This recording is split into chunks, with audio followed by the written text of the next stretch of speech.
Hello, and welcome to the Insaka Talk Show. Today is an exciting day as a mother, as an aunt, as an Insaka Talk Show host. I'm really excited about this show. Priska, how are you doing? I'm good, Nelly. How are you? You look amazing. Thank you. So do you. I love your colors. Thank you. I love your hair. I love your lipstick.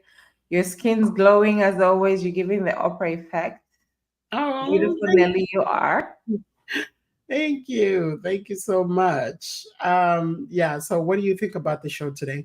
I love it. I'm very excited. You know what's so intriguing is that age. Yeah, I was just like you said, how old is she now? 15. Yeah. Yeah, I'm very excited, looking forward to it, and hope this inspires a lot of our children. yeah. Our guest today is a 15-year-old. But before we give it away, guys, she is an author. I'm going to introduce her in a little bit. But first, we want to just talk about community news, just real briefly, because this is a good one and we don't want to keep you guys waiting. Okay. So, welcome to the Insaka Talk Show. Wherever you're watching us from, we're excited that you're here. As always, if you haven't already, please hit that subscribe button.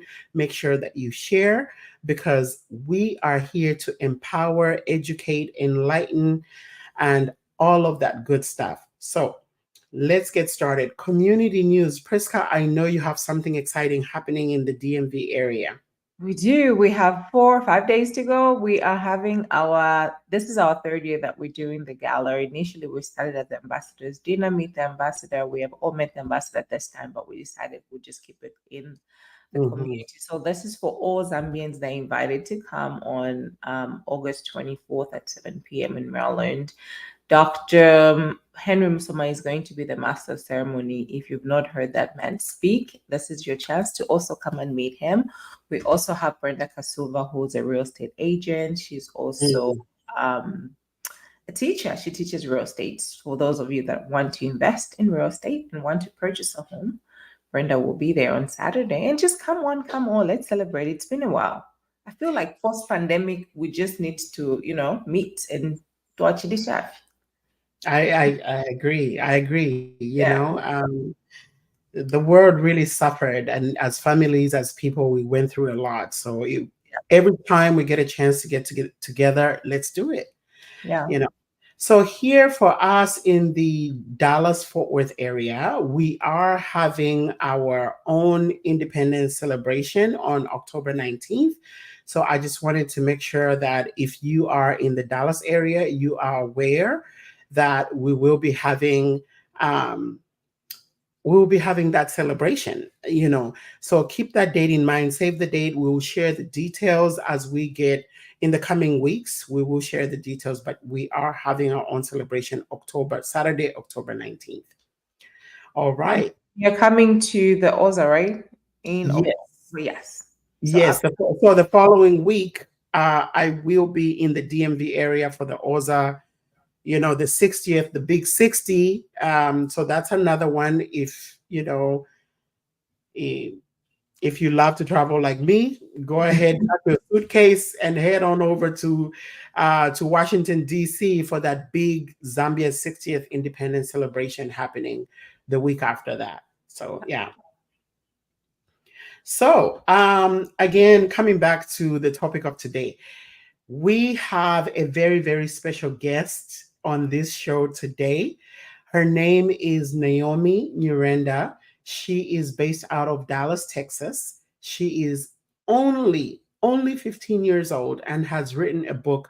And you know what? I thought I was going to have enough time to go grab my book because I ordered a copy and I've been reading it. I'm kind of like halfway through because it only came on Friday, I think. Thursday or Friday is when I got it.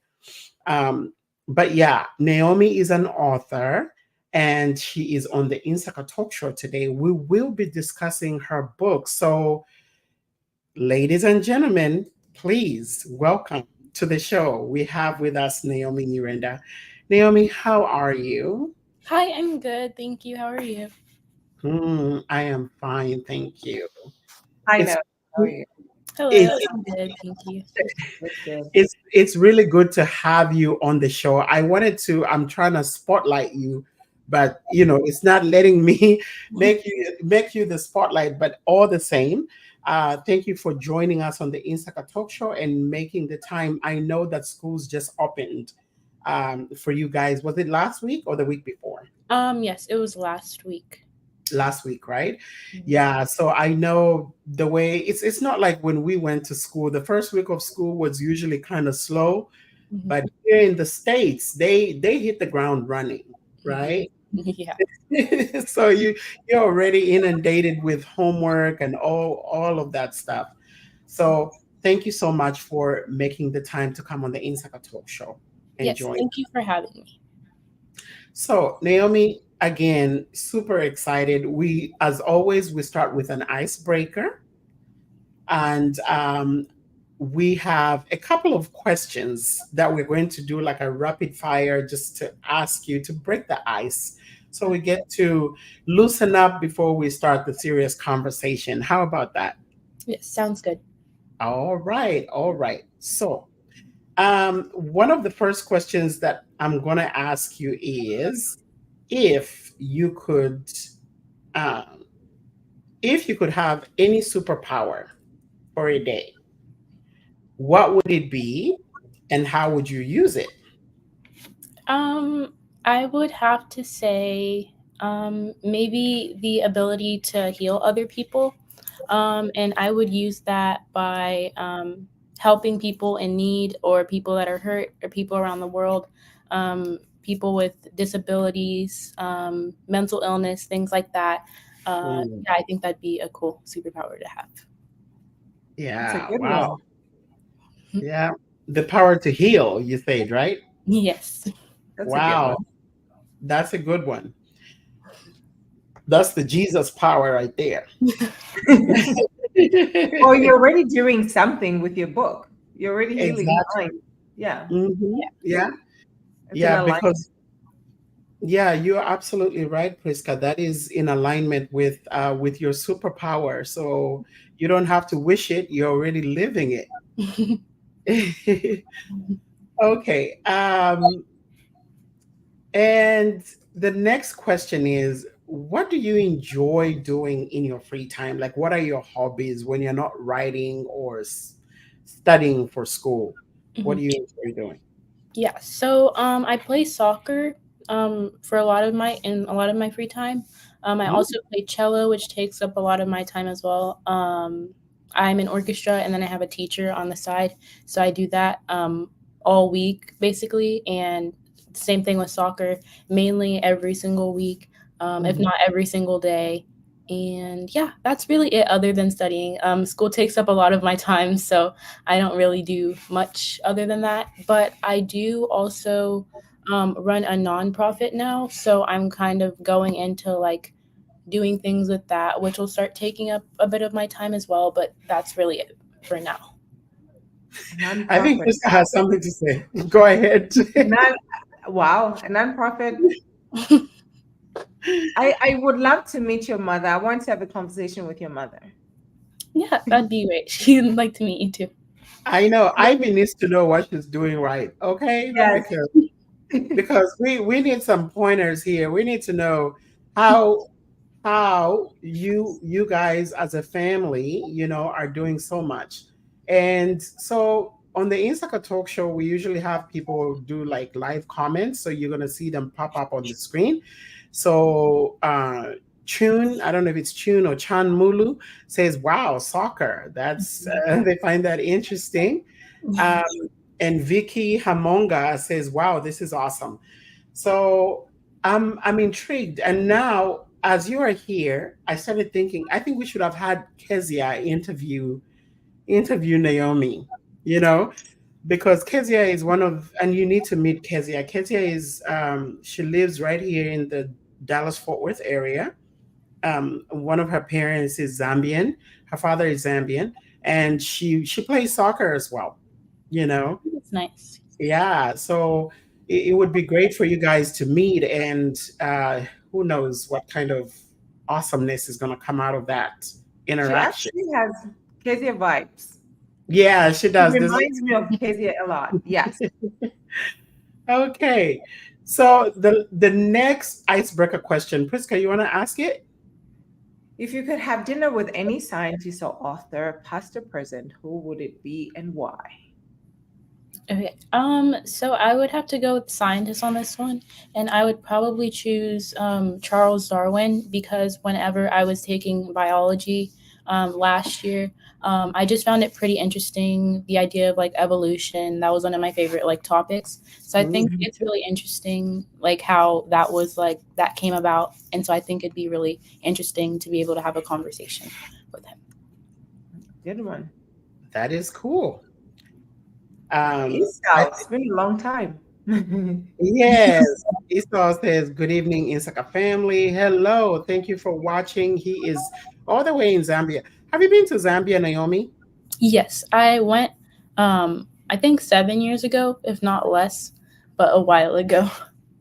Yeah. So this is one of our Insaka family that watches us from Zambia. He's in Chipata, Zambia. That's nice. All right, all right. So now that we've loosened up a little bit and broken the ice, we will go ahead and switch gears because we want to know more about this amazing book that you have written, right? I like I said, I started to read it. It just came um, Thursday or Friday, and I'm kind of like halfway through, but it's intriguing. One of the things that I find intriguing about the book is the maturity of your language, right? Um, there's an inside joke here on Insaka. They call me the English professor or whatever because they think I use big words. I think Auntie Priska needs to read your book to really know that I don't use big words. There are big words in Naomi's book, okay? Big words. So, um, the first question really is like, what inspired you to even think about writing the book, right? Mhm. Yeah. Yes. Um, yeah, so you've told us a little bit about yourself. We do know you're a student. By the way, what grade are you? I'm in 10th grade, so sophomore. Okay, Great. great. So you are in 10th grade and you have a nonprofit, you play soccer, you play the cello, and you still found time to read, to write a book. What inspired you to write Breaking Through the Brain Barrier? I Um, wonder, sorry, I want to know a little bit more about the nonprofit. It's Yeah. it's gonna, if I don't know what you do, Mhm. I will understand better the reasons for writing the book. Can you tell us a little bit about the nonprofit? Yeah, we can start from there actually. Mhm. yeah. So, the nonprofit is basically sort of related to the book in a way. So it's kind of like the same idea, but as a nonprofit. And so Mm. it's basically a nonprofit called Neuroilluminate, and the money that or the profits that we make from it go to places that support people with neurological disorders, so such as like Alzheimer's, autism. It would go to those facilities to help them support the patients or whoever needs care there. And yeah, it's just a nonprofit that helps out with explaining neurological disorders specifically. And yeah, we're just trying to raise money for those different places and like create different clubs and chapters at different schools and high schools so they can learn more about neuroscience and neurological disorders. That's Wow. a good one. Thank you. Thank you for doing that. Yeah. Yeah. Yeah, absolutely. And like I said, we do have quite a number of comments on here. We have Maria, Auntie Maria. She says, "Brilliant little girl." And Pastor Nathan says, "Brilliant mind. She's a leader and ready to go." We are so proud of you. Mavis is one of our Insaka family from Zambia. Says, "Wish I could continue now. I'm not feeling well." Oh, sorry. I guess she was writing a book. Were you writing a book, Mavis? Please clarify. And Vicky Himonga says she is brave. Um, and Iso says, "Hey, this girl is speaking English." That is funny. Okay. Yeah. So now that we've talked about what made you start the nonprofit, what the nonprofit does, helping people with neurological disorders, also bringing awareness, right, about the different neurological disorders that are there. Um, can you tell us now, what inspired you to write the book? Mhm.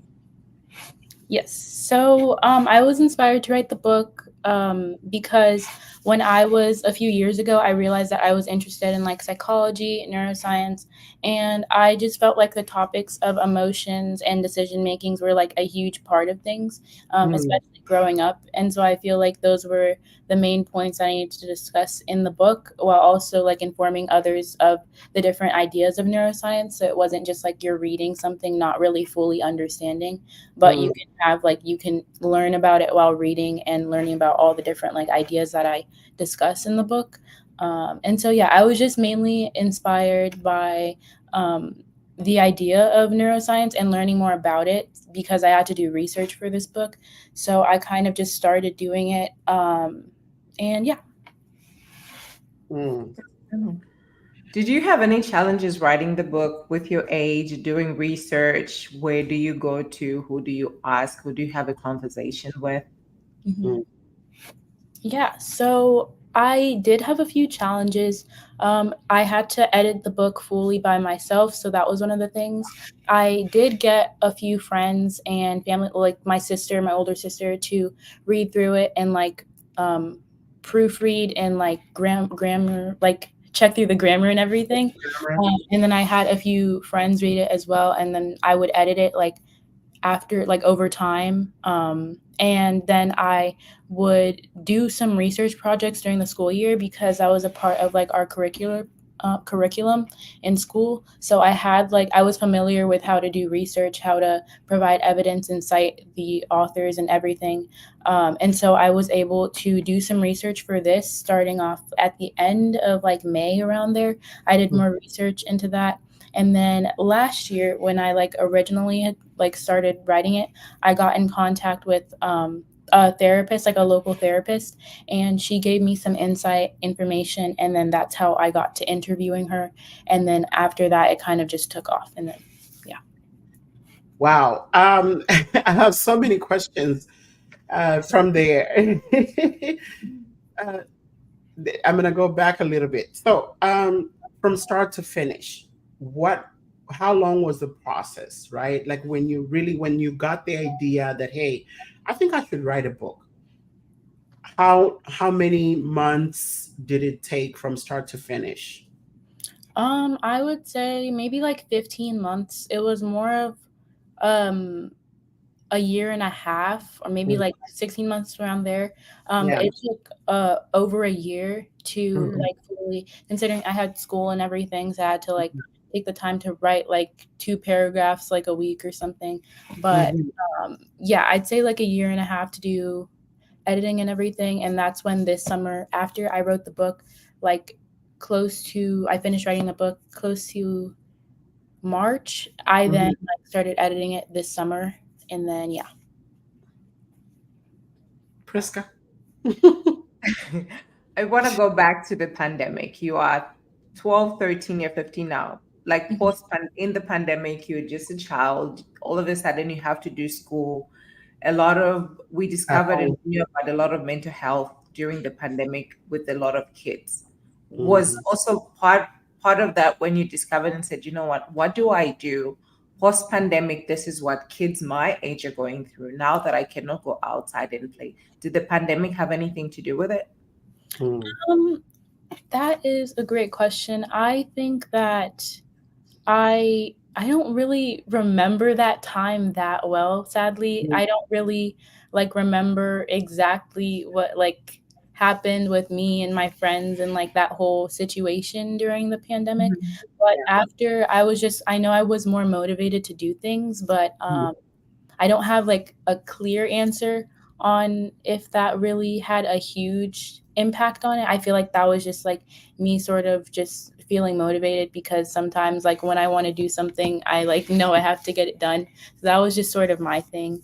But I did realize like the like how we were doing as teenagers and like children impacted like my idea of being interested in neuroscience and psychology. So I will Mhm. say that like after that's more of when I figured out like my interests. Mm. That's a good one. Because we discovered a lot of mental health and became more visible, and people talked about it more after the pandemic because kids just did Mhm. not know what to do with themselves. Hmm. Yeah. Yeah. It's true. It was very telling of our emotional well-being as humans. I think we were so busy with life that we really neglected our inner selves until the pandemic forced us to shut down and stay in one place. Then we were confronted with dealing, with our emotions. Um, you mentioned, like looking for like a local psychologist. So did you just like start with a Google search or really? Yeah. So I don't really remember like why I was so bored, but I really wasn't that bored because around this time last year I was doing an internship and I do it from 7 a.m. and get home at like 5 p.m. So I don't really know why I was so like set on doing it. But I did start off by going on social media and trying to find a few therapists, psychologists. I tried to find a few like popular ones, but Hmm. they some of them would reply, some of them would like have like they like an auto response type of thing. And so I just ended up Google searching on my laptop and found some local psychologists and psychiatrists and things like that, and then just emailed them, and then one of them got back to me really fast, and so it went from there. Wow. That is determination. That is Yeah. determination. Um, and so in writing the book, what are some of the key takeaways that you want people to get from this book, right? If I've never um if I've never been aware of what neuroscience is, what do you want me to learn after reading the book? So I would hope that the readers take away the idea that it's important to be able to understand emotions, because that Mhm. can help you in the long run, along with like other people. So I feel Mhm. like that's something that should be taken away, and also the idea that like decision making does have huge impacts on yourself and other people. It just Yeah. makes you more aware, knowing what you're getting yourself into, and also like the idea of different understanding neuroscience, understanding yourself, is something that I think it's important that readers learn and take away and like apply Mhm. on a daily basis. Wow. I like the part where you said decision making. When you Mhm. make a decision, how it affects other people. And that's always an example that I give to my 17-year-old daughter. Like the things that you're doing now, the decisions that you're making also affect me. I have to drop you at school. I have to do this. So I like that you emphasizing that. Mhm.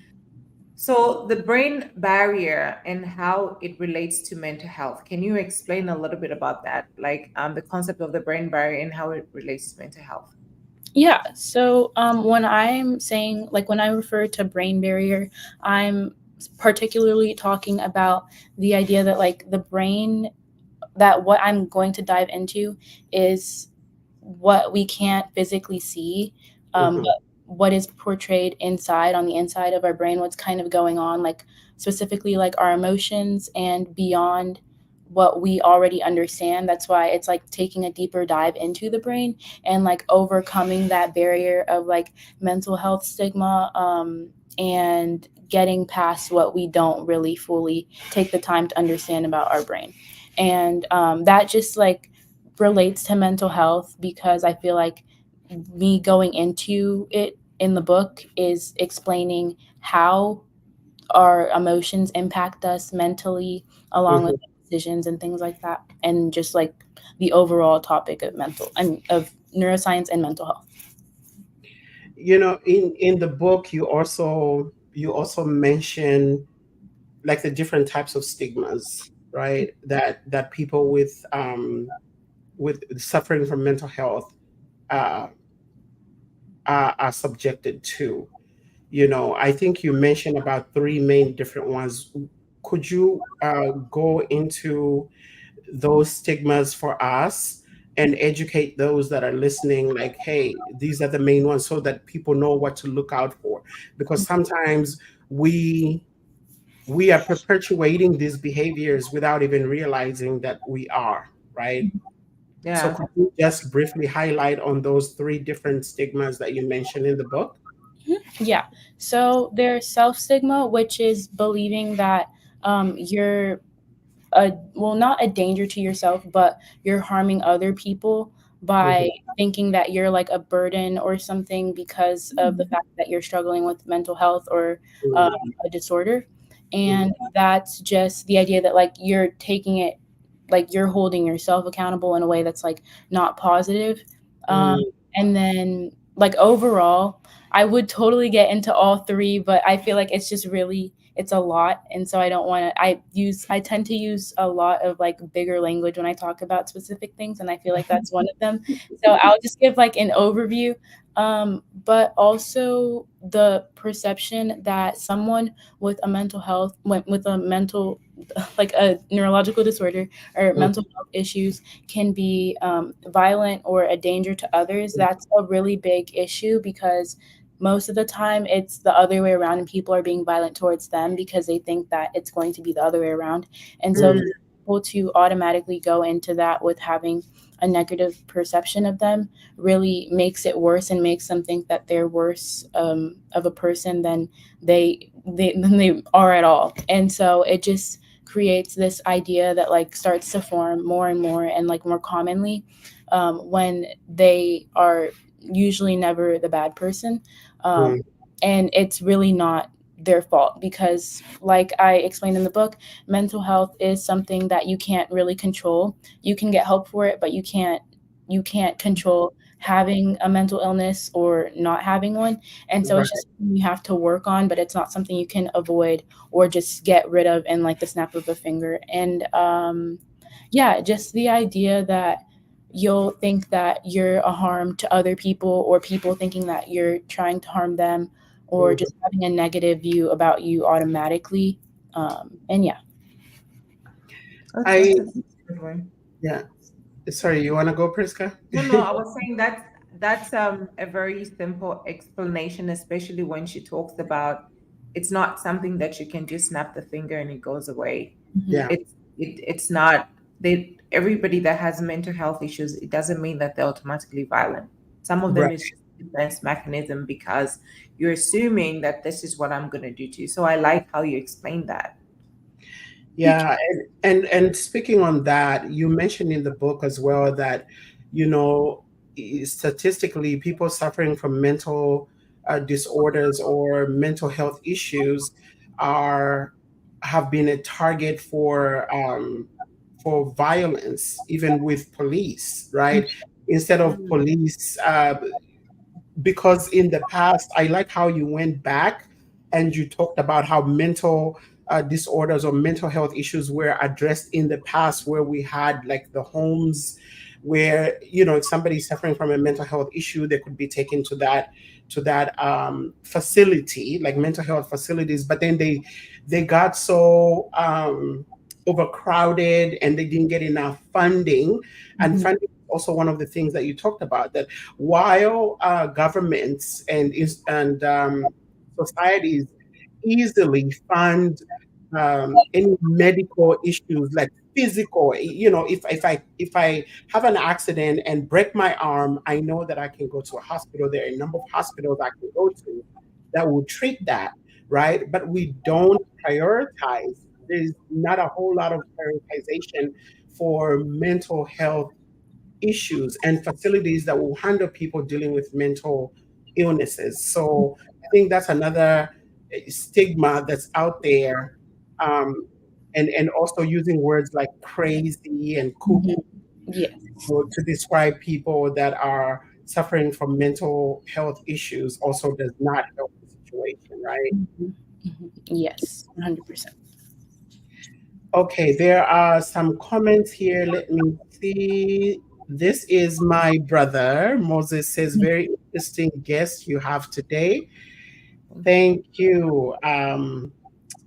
And also, we shared the link, and I want to talk about, we are talking about the book that Naomi wrote. I will put a picture on here for us so you guys can see that.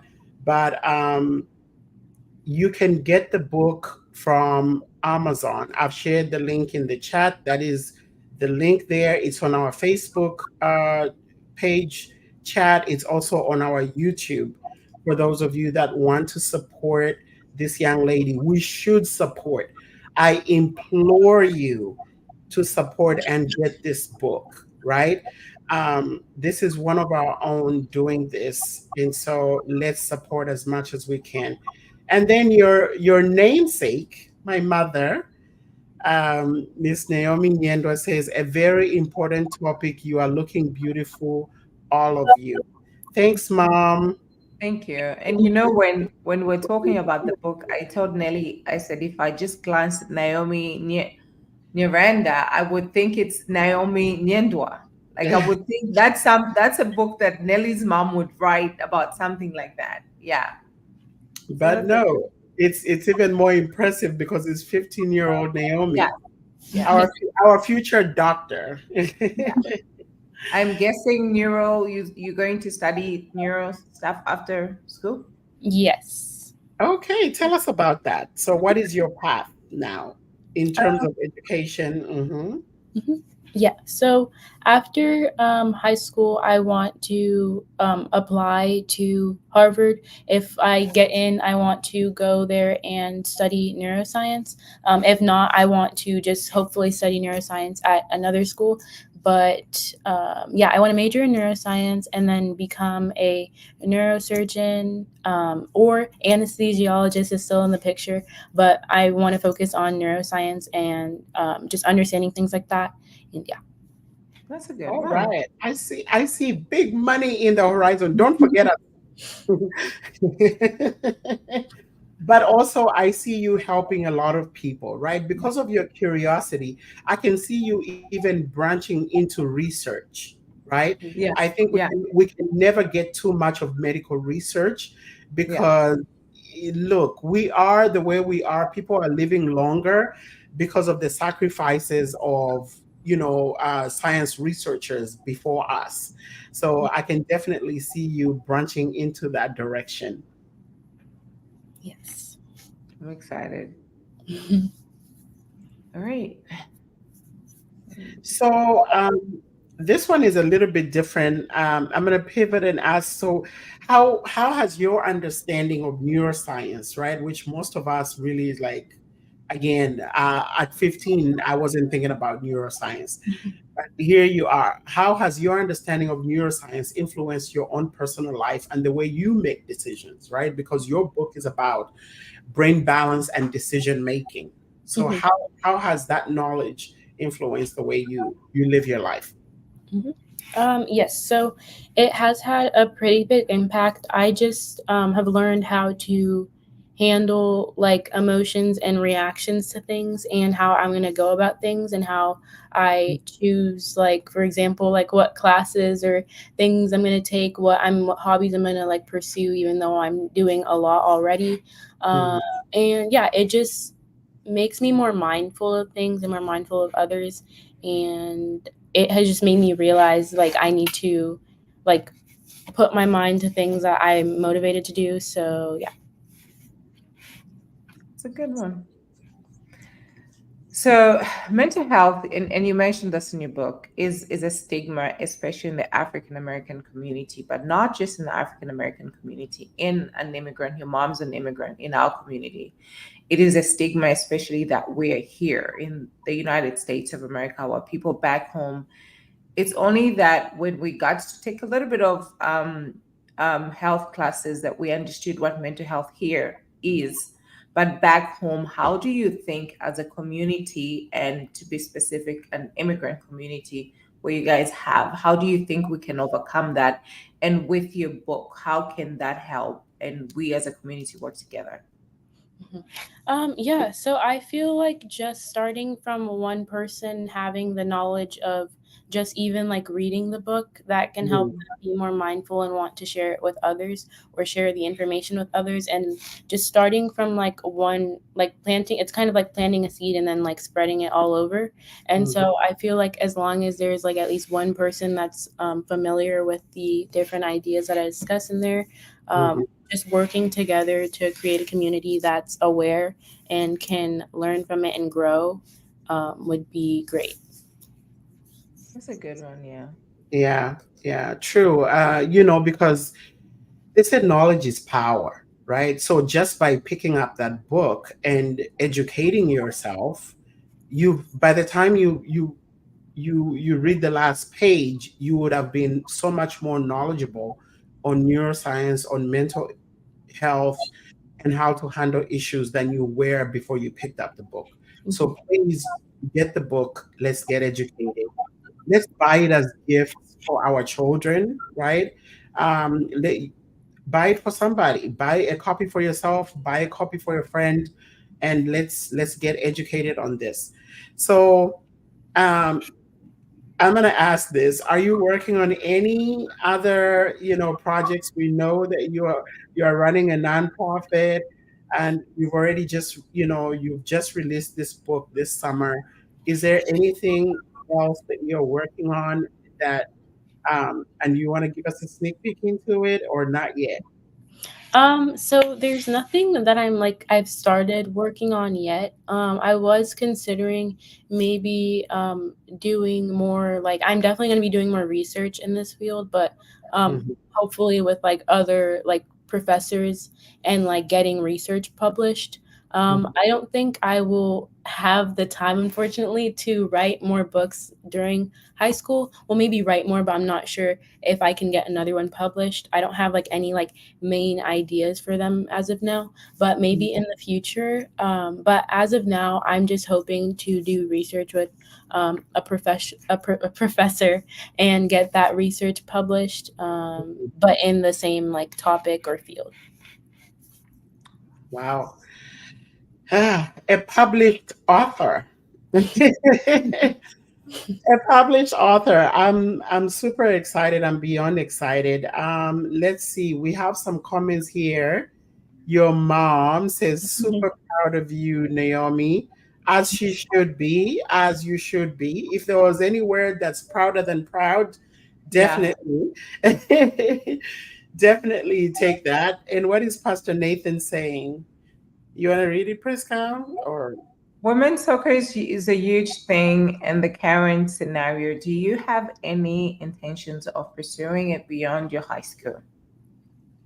Yeah, so I do. I want to do it in college. I think that's as far as I would take it, but Mhm. I do want to do it in college. I It would be really difficult to because Harvard is really competitive already, and like that's what I'm aiming for. So it'd be hard to get in and then do soccer there, but for any other college or scenario, I would hope to be able to still be doing that in college, or even like not having to be on a team, but still being able to do it. So yeah. That's a good one.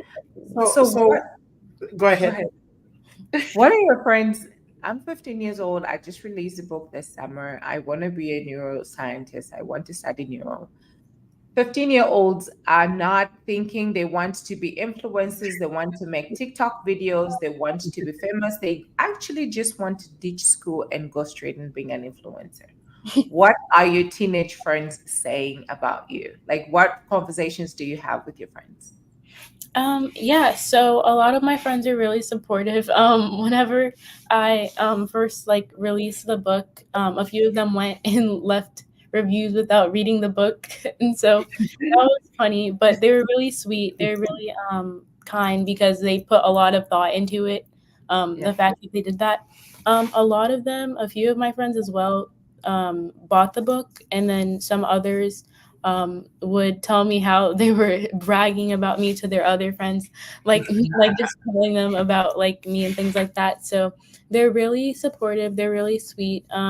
They do like know that I'm a very goal oriented person. So they do get shocked sometimes when I do these things, but they are like not fully surprised. So yeah, I will say that like the people at my school and like my friends that are pretty close to me are really supportive, and they kind of know that like if I really wanted to do something, I would like go for it and then hopefully get it done. So That's a good one. yeah. Well, Yeah. thank you for being an influencer in a different way. Yes, in the way that we aspire all children to be influencers, Yeah, to be thank honest, you. as parents, right? And I'm gonna pivot back a little bit on the soccer. The Olympics just ended. Were you were you watching the Olympics? And if so, what was your favorite like sport that you watched? Yeah, so I would say I was watching a little bit. I wasn't like fully watching. I was doing a lot of schoolwork because they decided Mm. to give us a bunch of homework during the summer. So I was working on my 40 pages of work, so I didn't really have time to watch it, but I did watch the Zambian soccer play, and then also the women's for soccer as well. I watched a little bit of that, and then I just watched like a few gymnastics games, not that many, but I Mhm. found those two like pretty interesting. Those were the two I was like focused on. Yeah, I'll be honest too. Like when it comes to the Olympics, I do have just my like top 3 or 4.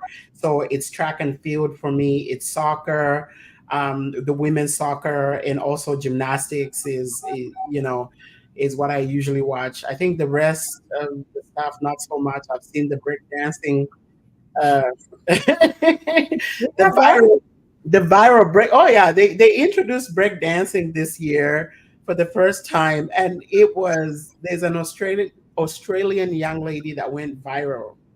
Like her moves are out of this world. I'll just leave it there. It's a story for another day.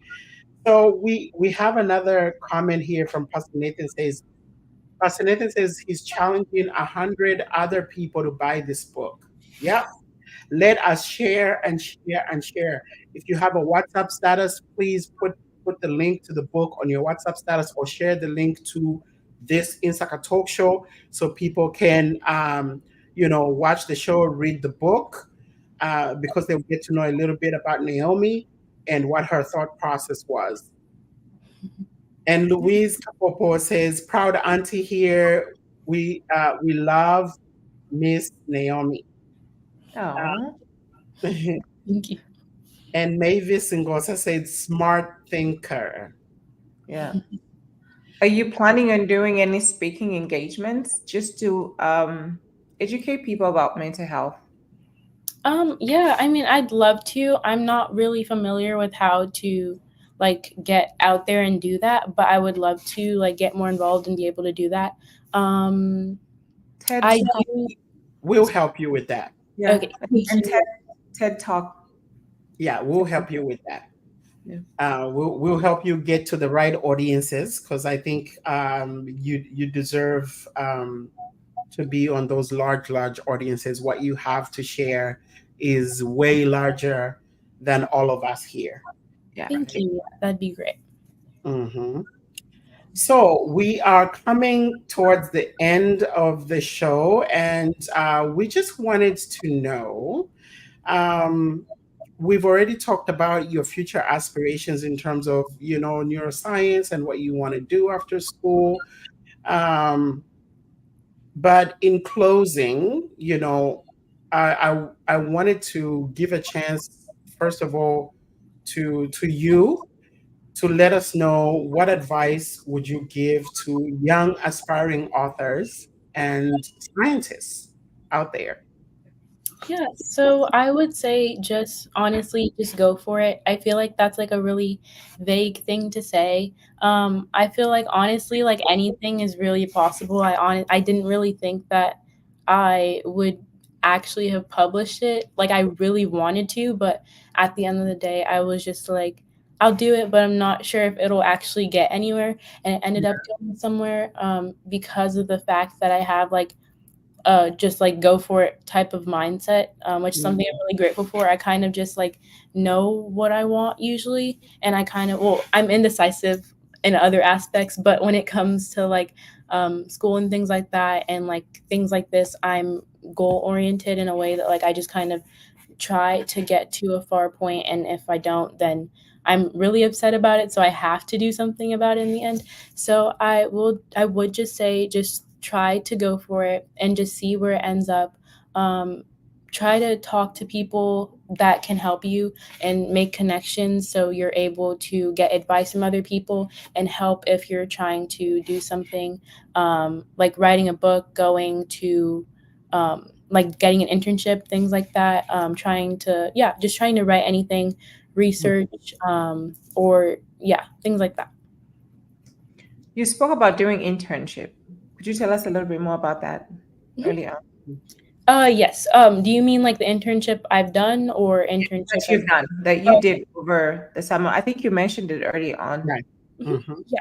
So last year I did an internship with the Trinity River, which is located, it passes through Dallas, of course. And so we would pick up like trash around the area. We would go and volunteer with different places that would be contributing to it in some way, and we'd just be like helping the community but doing service, but it was a paid internship, and so it was Mm. just helping out many different people and benefiting the environment as a whole.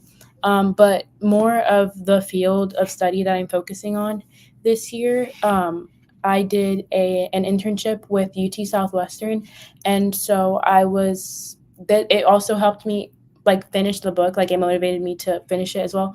But I did do an internship at UC Southwestern this summer. It was online, but it was like inspiring careers in mental health. And so I would get to talk like to different neuroscientists, psychologists, psychiatrists, and neurosurgeons, neurologists, and things like that. So I could kind of hear like exactly what I needed to hear through them. That also helped me like want to finish the book because yeah, it just reminded me that like how passionate I am about the topics. And so, yeah, talking to them and doing that internship it helped open up a lot of doors because after that, I was able to get in touch with people that I can shadow with. And so this year I'll be shadowing with some neurosurgeons and psychiatrists during the school year in person. So I feel like it just opened up a lot of doors and helped me like realize more of my passion, and helped me like finish the book. And so that's what the internship idea was like focused on.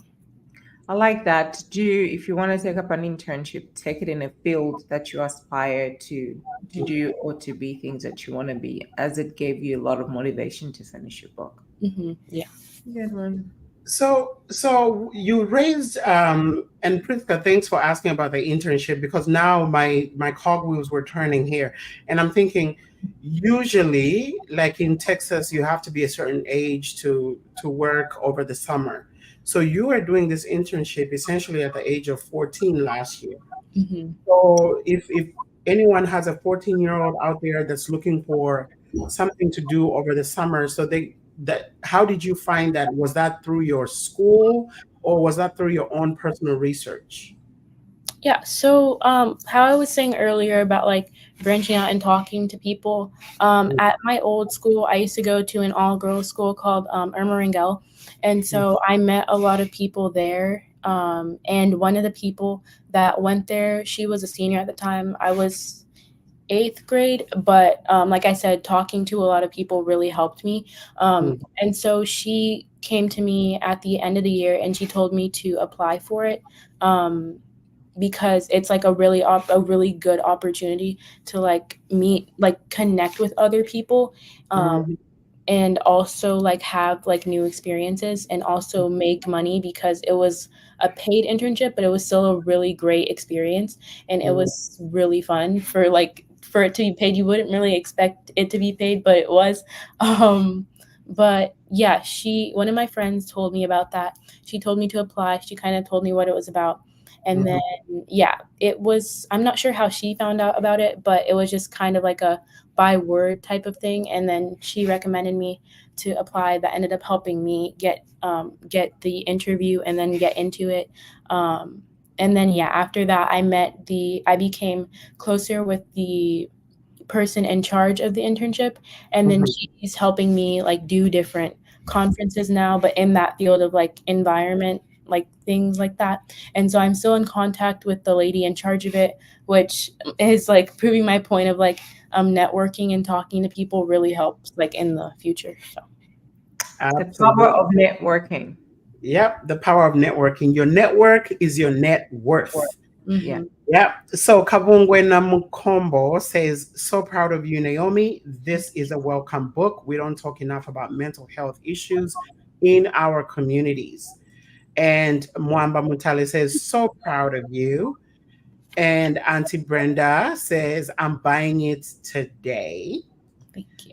Matiabaniso Nyirenda says, I'm so proud of my baby girl. Thank you. And says she is such a go-getter. Yeah. And Auntie Lucas, Matilda Mwaba Lucas says, hello, ladies, great show. Hello, Thank you. Matilda. Thank you. Thank you so much. So, in conclusion, Priska, did you already did you already go or no? No, I didn't go. I just want to say great job. Thank Mm, you for encouraging, empowering other teenagers. A lot of us parents, immigrants that come from Africa, we come here for better, for our kids to go to school, do great things. I'm so happy for your mom. Congratulations. Keep doing what you're doing. Nonprofit organization is an amazing way to help others. And you are so selfless, such a beautiful, intelligent, smart young lady. I see you doing conferences. I see you doing TED Talks. I see you inspiring other teenagers, especially when it comes to the book. The one thing that I took from it is the decisions that you make impact others, and also how you control your emotions and your thinking. I don't know, I'm getting so emotional myself. Um, I congratulations to you. Congratulations to your mom who's doing such an amazing work. I cannot wait to have you back here when you do your second book and when you Thank start you. doing your speaking engagements. Yeah. yeah, And let's buy the book. I'll purchase the book. I have three teenage girls. Actually, I'll buy four. I'll buy four for my kids. Thank you. Yeah, that will inspire them. thank you. Thank you so much. Um, One of the things I do want to share, this is the book, Breaking Through the Brain Barrier, Overcoming Mental Health Stigma and Understanding the Neuroscience of Emotions and Decision Making. So if you're looking for it, that is the book. You can get it on Amazon. Like I said, we have shared the link in the chat. If you watch the show, it is going, you see that line going at the bottom of the screen. It tells you the title of the book and her name. You can search for it as well that way on Amazon, or if you do a Google search, it is coming up on Google search and it takes you to Amazon. So there is no excuse. Please buy the book. Let us support. And like you, Priska, I'm emotional. This is the reason why we migrate. This is the reason why America is one of the greatest countries in the world, is because you can come from anywhere and we bring our children here. We raise our children so you could take advantage of the opportunities that are given to you instead of squandering the opportunities, right? So for every young person out there, don't squander your opportunity. Naomi, thank you for being such a positive influencer. Yeah. Thank you. Influence is the right word. Yeah, yeah, absolutely. So, from all of us at the Insaka Talk Show, it is thank you and see you next time. Thank you. Thank Thank you, you. Naomi. Of course. Thank you.